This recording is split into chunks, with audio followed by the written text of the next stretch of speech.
கர்த்தருடைய பரிசுத்த நாமத்திற்கு மகிமை உண்டாவதாக. வெளிச்சத்தின் 3 நிமிடத்திற்கு உங்களை வரவேற்கிறேன். ஒரு வசனத்தை கூட காண்பித்துக் கொடுக்க விரும்புகிறேன். அது 1 யோவான் 1:9. நம்முடைய பாவங்களை நாம் அறிக்கையிட்டால் பாவங்களை நமக்கு மன்னித்து எல்லா அநியாயத்தையும் நீக்கி நம்மை சுத்திகரிப்பதற்கு அவர் உண்மையும் நீதியும் உள்ளவராக இருக்கிறார். சரி, நாம் ஒரு முறையும் தவறு செய்யும் பொழுது வேதம் சொல்லுது, அப்பா நீ பாவத்தை அறிக்கையிட்டு ஆண்டவரிடத்துல சேரும் பொழுது அவர் தம்முடைய ரத்தத்தினால உன்னை கழுவி சுத்திகரிப்பார். நல்ல ஒரு வாக்கு தத்துவம். ஆனா பிசாசு இதுலயும் பொய்யான ஒரு மனம் திரும்புதலை உள்ள அழகா கொண்டு வந்துட்டான். இதனுடைய அடையாளம் என்ன? சிம்பிள். ஒருத்தவங்க பாவத்தை ஆண்டவர்கிட்ட போய் அறிக்கையிடும் பொழுது, ஆண்டவரே என் பாவத்தை மன்னியும் என்னை பரிசுத்தப்படுத்துன்னு மட்டும் சொல்றாங்க அப்படின்னா அவங்க பொய்யா கர்த்தரிடத்துல சேர்றாங்கன்னு அர்த்தம்.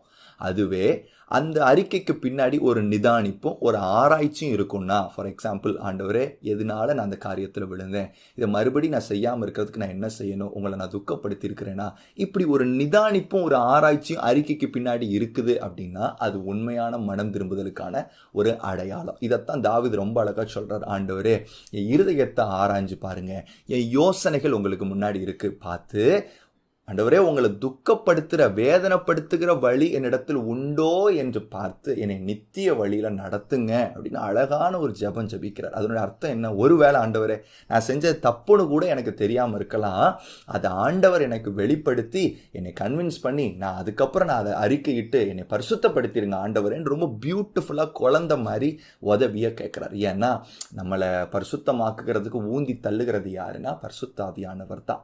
அப்போ ஒரு ஆராய்ச்சி ஒன்று அவசியமா இருக்கு. அப்படின்னா என்ன?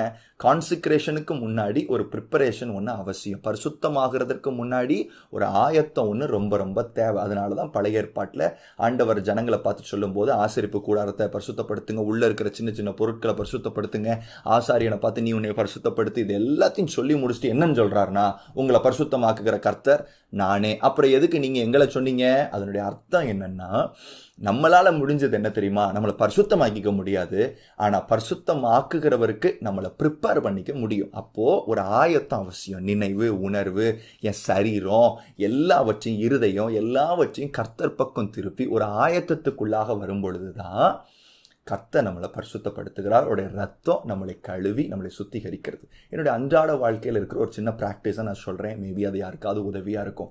நான் ஒரு நாள் முழுவதும் ரீவைண்ட் பண்ணி சின்ன சின்ன காரியங்கள், அந்த நாளில் நடந்த எல்லா சின்ன சின்ன காரியங்களையும் நினைவுபடுத்தி ஆவியானவர்கிட்ட கேட்டு அந்த காரியத்தில் எதுவும் தவறு அப்படிங்கிற காரியத்தை ஆவியானவர் கன்வின்ஸ் பண்ணாரா, நெக்ஸ்ட் மினிட் அதை வாயை திறந்து ரொம்ப டீட்டெயிலாக வாயை திறந்து அறிக்கையிட்டு ஆண்டவரே இதை கழுவிருங்க அப்படின்னு சொல்லுவேன். ஏன் தெரியுமா?